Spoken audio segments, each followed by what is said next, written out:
So let's talk real quick about how most gyms, and I would bet most of you, think about levels day to day. Right? You look at the programming, and there are 7 levels, and say we have this person, Sarah, is blue overall, and she does the blue version.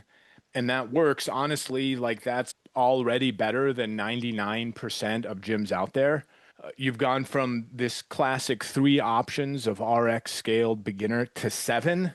And that alone does make a massive improvement, but it's leaving the most powerful part of the system on the table.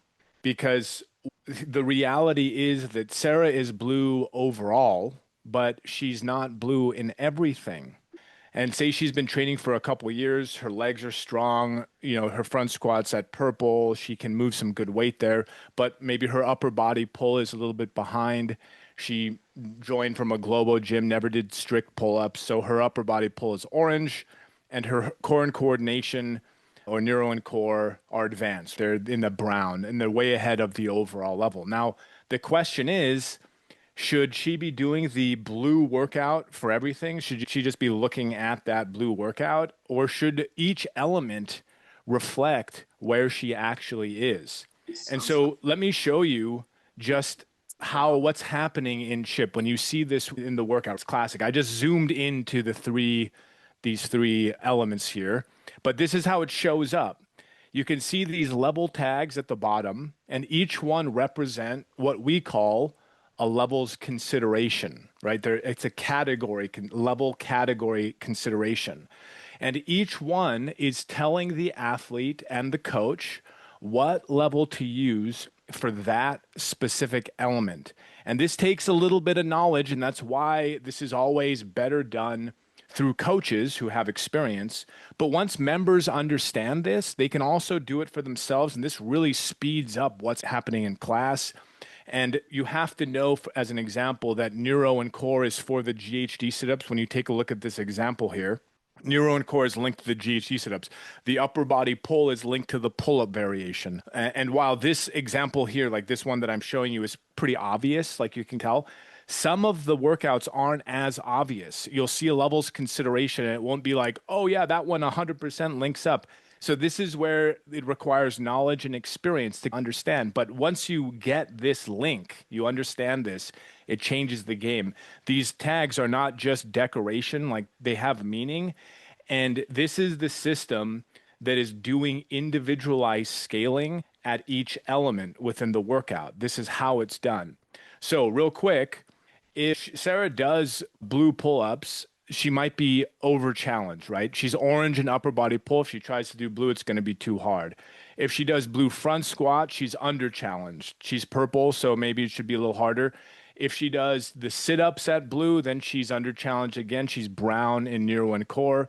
And the blue across the board, if you just take a look, oh, I'm blue overall, and you take a look at that workout, it sounds right on paper. If you see it, you're like, yeah, I'm blue, I should do blue. But in reality, it's giving her a generic experience. It's not a personalized experience based on what she's capable of doing. It's still better than 3 options that pretty much every other program out there gives you. But this is the gap, and this is what level consideration solves. So let's walk through a real example. This is the same workout, exactly the same, the one we saw. But now you see this screen of how Sarah would actually see it in the app. So the workout is 4 rounds for time. You got pull-ups, you got front squats, you got sit-ups. There are 3 different movements here, 3 different categories, 3 different demands. Inside the workout, there are different demands. And pull-ups are an upper body pull. Front squats are squat patterns, sit-ups are core and coordination. So you can see these colors that are associated with each of these elements. The question is, again, should Sarah do the same level for all 3? Should she be looking at each one of these elements and do blue across the board? Or should the system know that she's at a different level in each one of those categories? So here's what Sarah would actually do when the levels considerations are taken into account.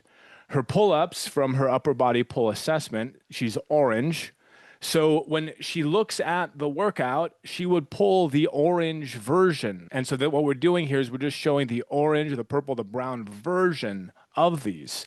So you can see Her front squat pulls from her front squat assessment. She's purple there. So she's going to get 85 instead of 65.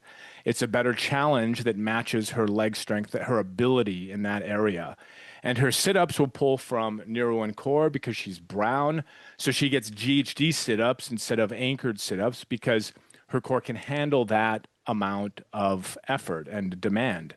So how it actually connects, and it's simple, like once you get it and you see this, it makes so much sense. You're like, why would I do this any other way? When there are pull-ups in the workout, the system checks the athlete's upper body pull level on their map. And now you think this isn't when we create the workouts, we link. So we see a workout and we add a levels consideration. If we see the pull up, we add upper body pull. Whatever the level is that we think is a good levels consideration, that's the tag that you're going to see. And that's the scaling that they would use. If there's front squats in the workout, the system's going to check the front squat assessment and pull in that color for the tag. For neuro and core, it's the same thing. And the key part is that if a movement doesn't have a matching category on the map, so if there's an element within the workout that doesn't have an actual category, it defaults to the athlete's overall level. So every element is covered either by a specific assessment or by the overall level as a safety net.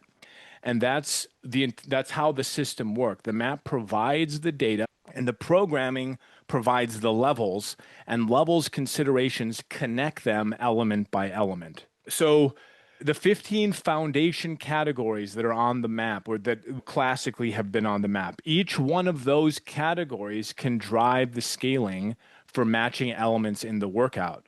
And that's what makes the map more than just a progress tracker or a poster or a digital display. It's actually the engine behind every scaling decision in the programming, or it can be if you choose to use it. And there is no other programming that can do this. Nobody can do this because no one else has the assessment data and the programming architecture to connect these element by element concepts.